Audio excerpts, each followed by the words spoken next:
in the Secret Bookshelf today, and we have Kelly Creighton, crime writer, and Sharon Dempsey, crime writer, who are here to have a talk about their books, and you're both very welcome. Thank you, Jo. Thank you. There you go, and go for it. Great. It's lovely to be down here. Your shop is gorgeous. And Thank so you. Nice to see your crime alley as well. So delighted. We've got a presence. Yeah. Definitely, and so many people are just coming in and talking about it. And just today we've had somebody from Carrick winning the Fixed and Crime novel. Absolutely, yes.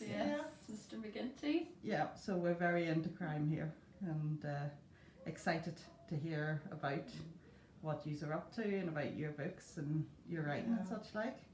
Well, it is lovely to have an event to come to, isn't it? After Absolutely. everything being so quiet and being closed off for the last lot of months. And actually, at the minute, I'm staying in a house, renting a house in Carrick, just to give myself some time to edit my second book in the D.I. Sloan series. So it's great that it does have that kind of feel for crime and readiness, doesn't it, in the area? So it's interesting you saying about, Adrian McGinty and this prize win today. Yeah, no, I think we've sort of got a new wave sort of buoying everybody up, from Northern Ireland, which is good, Definitely. We had Simon Maltman and James Murphy in this week talking as well, and just talking about the Belfast noir scene and just how, strong it is at the minute. Absolutely. If I think back to when I was starting writing, Kelly, you just had the bones of it out, and it was like there were no other female writers around writing crime, and now that's changed, There's a few of us now, which is nice. You've just been joined by Kerry Buchanan. Absolutely, Snatched her from the sci-fi. Jumped ship, so which is good for us, because the more the merrier, absolutely. Absolutely. We always love to hear that, don't we? And then I know of Kerry as being writing about fantasy, and so it was really exciting to see that she's got her book deal, and it's going to be in the crime genre as well. So and then there's Katrina King, and there's Jerry McCulloch, and there's a few others that are under the radar. Cara Finnegan from Newry, she's signed with an agent, so she's out in submission. I think she will break through. So there are quite a few, and Claire Allen, obviously. Claire. So it's good even to know and just think, well, in the next few years it won't be where it was even say 5 years ago when the bones of it just came out. And I would do some events and people would say, are you the only woman writing crime? And obviously that was not the case at all, but it just wasn't out there, and that's all changing. And you've got Little Bird, and I know that you're quite a prolific writer, and you're writing a lot. More coming, but I can't say too much about that yet. So there are things under wraps at the minute, but I do have some good news to share eventually. Exciting. But so no, we're all busy working away behind the scenes, and that's what the job is, isn't it? It's the writing, it's the getting down and getting the words down and shaping it into something.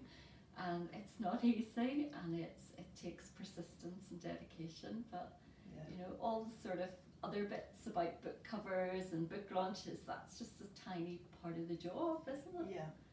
It's such a tiny part. And do you think that maybe social media makes you think that people are all doing these amazing things, and while you're kind of knocking your pan in, trying to just write and keep saying, especially at the minute. I know, especially if you hear about big deals, just suddenly seems that that's the only way, and it's not the way for most writers.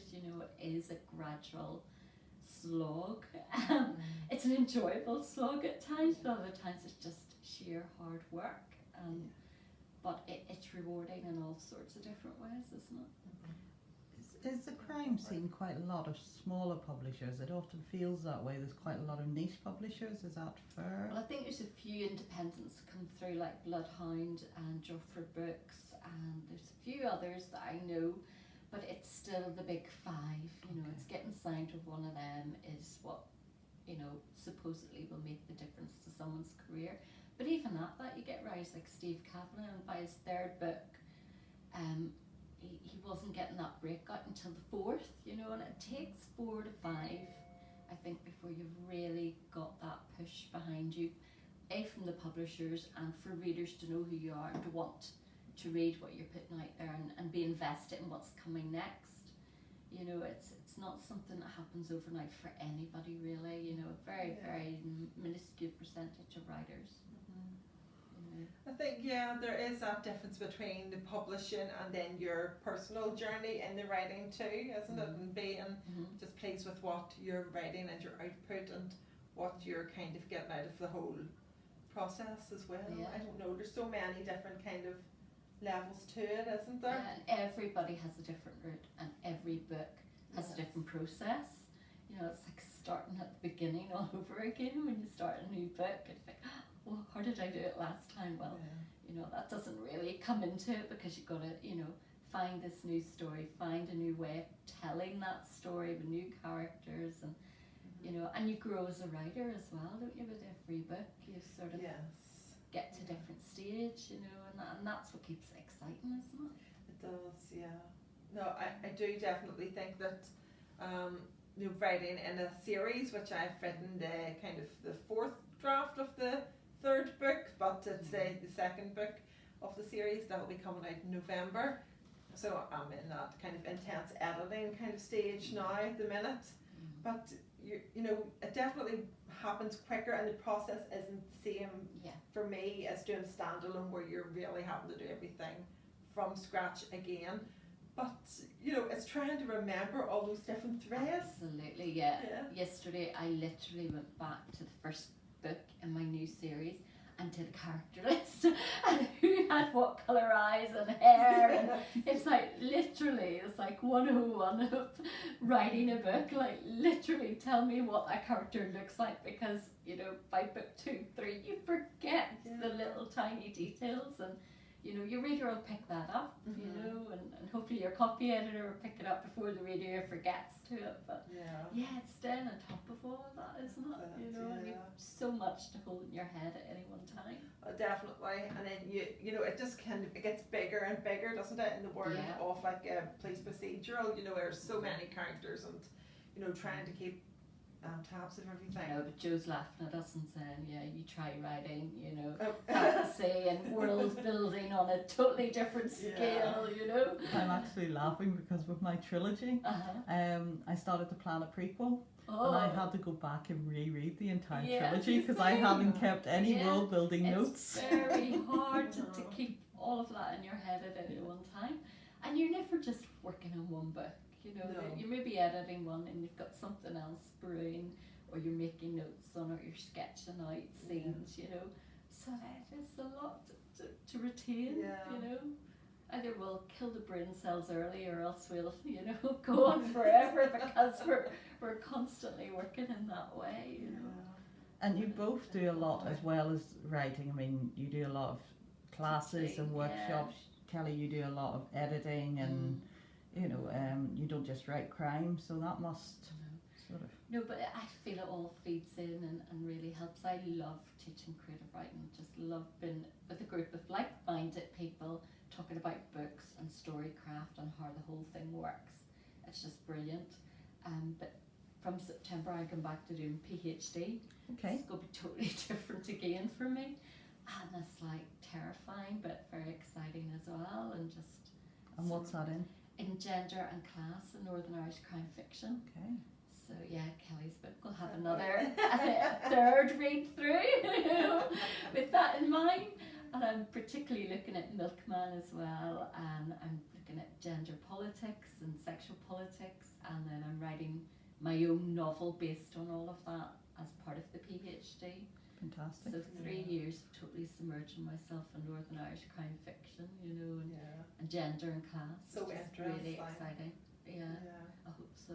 Definitely. No, sounds right up my street. Yeah, no. Definitely. And even with Milkman, I think we have discussed this before about how it was like the first time maybe we had seen, you know, a young woman's point of view in relation to the troubles which obviously appealed but it to was us. just the way that she was able to show how communities were really terrorised in the same way that a victim of sexual predator is terrorised in the same way. It's that insidious, did they, didn't they, you know, a look, a touch, a feel, you know, what was real, what is inferred, and how all of that came together, and I just thought it was brilliant, you know. Yeah. I really will hold that up almost just to compare everything else to, you know. And although it's not crime fiction, it still deals with crime and the same themes that we're all working with, Yes. you know, violence against women, violence against anybody, you know, and dealing with how society really allows these things to happen, you know. I think that's what's really interesting. It's almost like with this 30-year case study of Northern Ireland, of how we've been controlled, this patriarchal sort of model that violence is almost ingrained in some people, and how it's almost permitted and allowed because it had a social and political sort of framework to it. Acceptance. Yeah. And it, you know, and almost this double standard that a sexual crime was something other, and that, you know, almost paramilitarism kept that down, and not, you know, it's just fascinating. There's so much there that needs to be sort of dug through and work out what was happening and how we felt about it and how we can express it and explore it in our work now. Yeah. And it was those subtle things that you know but you haven't articulated or never maybe really put pen to paper and written about it, and then once you do, you read it or you write it, you kind of you experience it again on a different level, and it's maybe a more sort of intellectual level, but you know, it's the emotional sort of truth of living through that, you know, and that's just brilliant to be able to capture that in a story, and how good is it then for other people who've expressed this and felt it and not been able to sort of articulate it for themselves, you know. And that's what I love about any book, is pick up and find something that I have felt and experienced and somebody's telling me how it happened, you know, and you're like, yes, I needed to see that, you know. So, it's that whole thing of just writing to relate, or you know, you're connecting with the writer or the reader. Yeah, and it's never write what you know, it's write what you want to know, what you want to understand about yourself and your place in this world and this society, and I just find all of that really fascinating. Yeah. No, I like that you're saying that about write what you want to know. Because I would write those, and the bones that were set locally, and then I also have got a couple of books that I've set in America, which I thought was fine to do, but then you have a bit of kind of feedback from agents, so that, you know, who would say, oh no, you have to stick to what you know, and which I don't believe. No. And also they represent people who have never been to America and have written about it, so I kind of think it's double standards. But what do you think then about you have to write about, you know, place or your place? I think it's important for writers to be allowed to have that imagination to go other, you know. Funny, I just saw it on the desk out there, Joey had American Dirt, and I read that recently and loved it, but there was a massive backlash. It's about the Mexican immigrant experience trying to get into America, and it wasn't a Mexican writing it, and she really wasn't writing from a good place. It was a bit of a cultural appropriation, so you do got to be aware of that. But you know, the Irish are immigrants. We went everywhere. You know, it's almost in our DNA and our blood to go to America, and almost America more than England is like a cultural second hand to us. You know, the speech patterns, the television, we grew up on Starsky and Hutch and Kathy and Lacey, all of that's there, and that's why writers like Adrian McGinty and Stuart Neville have been able to write successful American crime novels and do really well, because I feel it isn't that huge cultural leap, because we were reared on American drama and American books.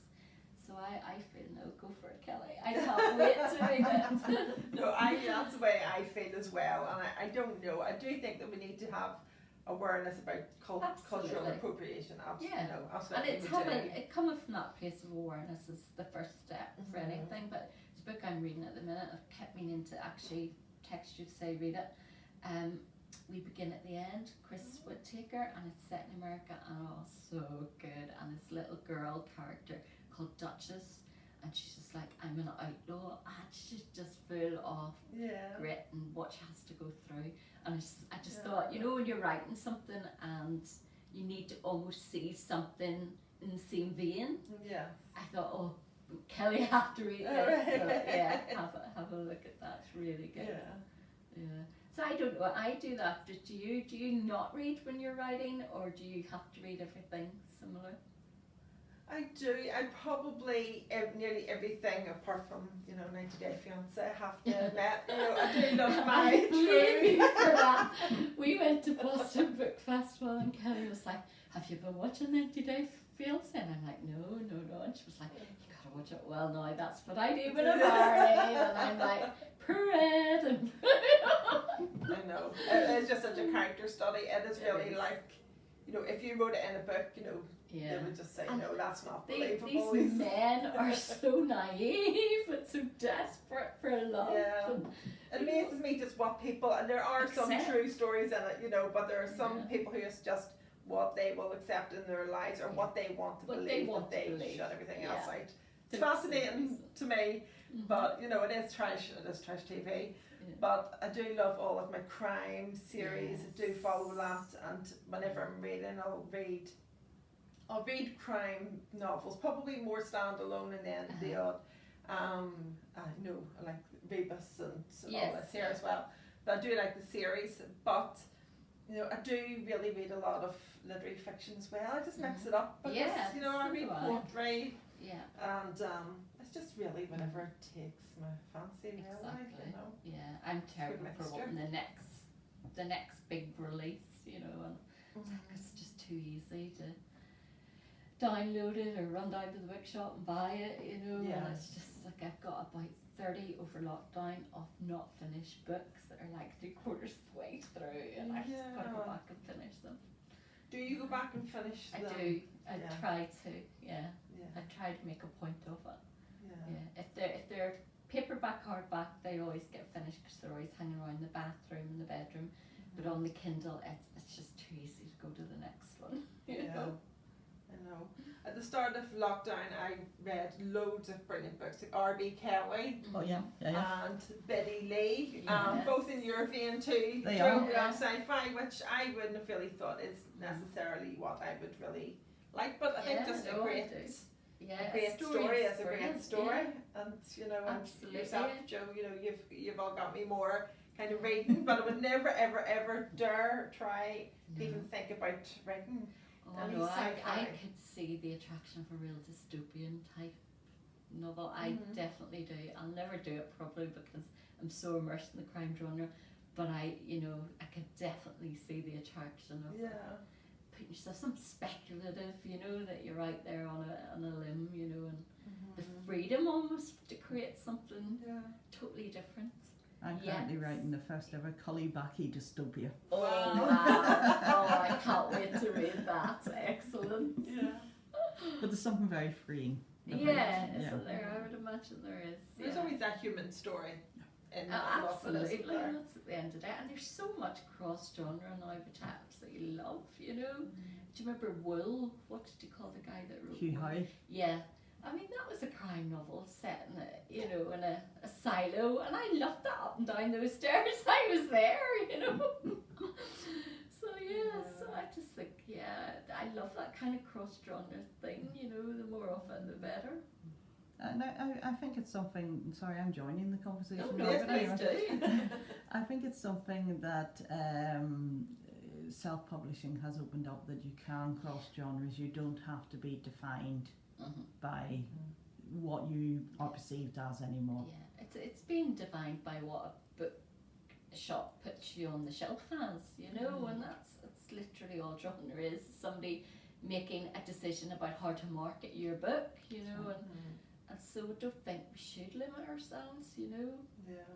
A big inspiration for me would be Mary O'Donnell and Nuala O'Connor, Southern writers, Yeah. and they both write poetry and short stories and novels. I think whenever I started, and I was talking to someone who had been to a talk about how you brand yourself Yeah. as a writer, and I really had this in my head, and a few more people said this, and I kind of thought, I You don't want to be I really pigeonholed. don't want to do that. I just want to write what I wanted to write. And I Yeah. think, as you're saying, Joe, it's freeing. You know, you see other people who are doing it and they, you know, they want to write. There's different sometimes, genres. do you not get this thing of somebody who's quite successful in their own genre changes lane? Do you not think, stay out of my lane? Is it? You're doing well where you are. Yeah, Stay yeah. there. It's like Cork writer Louise O'Neill, who's really brilliant. She's written young adult novels, and in adult novels, she's now got a crime novel coming out. And I'm like, I'm affronted. You know, can't wait to read it, but I'm affronted. You know, so yeah, it's hard sometimes when you see. And this is what happens with celebrities as well when they come with the book. Always in the run up to Christmas, September, there'll be so many, and it's just like, that's not fair to, you know, jobbing writers, you know. So do you think it's fairer whenever they do it under the pen name, like, you know, J.K. Rowling originally came out, it was Robert Galbraith, without actually announcing I it? felt that was good because, for two reasons. One, that it showed her as a writer other than Harry Potter, and she, you know, wanted it to stand on its own. But in saying that, you know, the publishers knew who she was, you know. It was like the worst kept secret really within the publishing industry. It was just the general public didn't know. But they were still good books. I'm not saying they weren't, you know. So yeah, but you know, somebody with her success, it's hard for her to do anything wrong, and also hard for her to do anything right at the minute, you know. So we were talking about that earlier, you know. It's the other side of being a writer is that you're suddenly this public persona and people think they have a right to sort of say things. I don't know. Yeah, Don't know what I want to say about I was that. always a big fan of Lionel Shriver. Yeah, exactly. So she is one of these people who I just love her writing is I really love kind the of writing, ugly, you know, Yeah. honest to the point of like really ugly sometimes, but I really thought that was brave, but Yeah. now she's got like that in her. Just that right. You know, here's my Right. all my And I remember you political saying, I views. like my writers to have a bit of mystery, you know. It sort of takes away from her writing to know what her political views are, you know. Well, one thing I had never heard of whenever we were talking about crime books or crime books set here written by women was her book, Ordinary Decent Criminal, something like that. There. I came across that. Yeah, she wrote it years ago when she lived. When she lived here. here, she lived near me actually. I thought that I would read it recently, and Well. you know what? Talking about, you know, like we know American slang, Oh and we yeah, know that. I mean, I felt like she got it half right, and then it would just go wrong, and then I would think, ooh, no, this is really jarring for me. She has not got. Yeah, there was the another dialogue Shreve at all. book that was like that, and it was the husband was a pilot, and he died, and the wife discovered this whole other family, I think, in Ireland, and it was all. You know, I think she thought every pub was like a pub in Donegal, and there was somebody playing diddly-dee music, you know. So yeah, it is hard to get it right, but that's what, you know, research trips are for. You know? Yeah, I was really surprised. You know, it starts off in Bruce Mills are doing the tour, and there's a girl in all of her leathers on her motorbike, and she's American, but I just couldn't get past. I couldn't get past the jarring kind of dialogue in it at all. And it's really disappointed because some of her books are my absolute favourites. You know? Yeah. No, but do you think research trips will ever happen again after all? Like, just dying to go somewhere interesting and new and just explore something and see it for the first time. And knowing that you can't make you just want to do it. It does, doesn't it? All the more, but where would you go? Where would I would you love to go set back something? to Boston. And maybe, you know, do you remember we went outside of Boston and there was a little place called Scott Swamp? Oh yeah. It just keeps going on in my head, and I think there's a story there for me somehow, but There was like a bit of an eeriness, there wasn't was, there, going it was into the train name, past but there there? was an eeriness, and it wasn't too far from Salem, and but I'd love to have got off at that stop and have another wee look around there, you know, so But then, it's like anywhere, go send me somewhere different, and I know the ideas are never the problem, sure they're not, it's just the time to actually get it down and work on it and see a project through to the end. That's the hard bit. Do you find that when you are, I suppose, I think it was it Joseph O'Connor's, he Star of the Sea? Yes, And he was saying about, you know, your mind being really fertile whenever you're Yeah. writing one book, and then Definitely. that's whenever you know, Yeah. you start getting loads of other. Yeah, I think it's ideas. when you're in the editing process that you Yeah. start, you It know. probably is if you're wanting to Yeah. jump ship and go to something Yeah. that's a bit more. It is. I Exciting. sort of like that at the minute, you know, and it's this shiny, sparkly new idea, and you're thinking, go away, and then you think, oh, better get down in case it goes, and you know, but you got to stay focused and get the book done, get the work done, you know. I tend to not do that, and I'm really suffering now. I just kind of go, you know, if something doesn't have a deadline, I would just go till the shiny thing, Yeah. to be honest. Yeah. But at the minute, you know, I am kind of having to really rein myself back in, and we also have the short story collection, the Christmas Yes. short stories coming out Yes, in I'm November. so So I'm excited. going to be editing that, and both of Yeah. you Yeah, are that's involved in great, it. We're going to delighted. have short stories, so it's Yeah. great. You know, to work on something different as well, and work with, you know, as part of Absolutely. teamwork, you know, Collaborate co-editing like that, and yeah. collaborating and everything's really interesting. Mhm. And I'm working on that kind of multi-genre local stories with that Christmas kind of Yeah. theme, so I'm excited about that. But that's coming out at the same time as my book, so second. it's all, you know, it's You just heard kind of, you know, Mhm. I'm paying for it now that I was kind of, I started a new book in April, you know, because You do. because I couldn't focus for a few Yeah. weeks, and you know, I had an idea, and I thought I'm just going to Go go with with that, that, but I've had to, you know, pull myself away Yeah. from it and just. Well, I've sort of deadlines at the minute, and then sort of a self-imposed deadline of September, because I know I'll be starting back at Queen's. Yeah. I think I will be really busy then, so I'm trying to get as much done as I can over the next few weeks, with a view to thinking September will be a bit easier on me then if I'm not, you know, trying to get this second book done. Are you teaching in September Well, as well? I don't know. I think in first year you don't do teaching, and I'm certainly not signing up for any extra teaching Yeah. other than cancer focus, because I just love the work I do there. It's sort of like Yes. therapeutic creative writing with people that have gone through cancer treatment or have a loved one that's gone through cancer treatment, and I just love that. But it's only once a month, those workshops, and they're free if anybody wants to come. So yeah, other than that, I'm not signing up Yeah. to anything, because I'm just wary that I may feel overwhelmed at some Yeah. parts of next term. But you know, maybe I'll surprise myself and it'll be fine. You know, Yeah. just go and see. Good, yeah. I know I didn't put myself forward to do any teaching in spring, and I thought I'm just going Yeah. to write. I'm not going to do any workshops or any mentoring. And then the I schools were off, and I you know, know. just kind of, you know, having to give your computer to kids to do their work. It all goes out the window, Yeah. but I know. it's good. Hopefully we're kind of getting back. Yeah. Oh, sorry.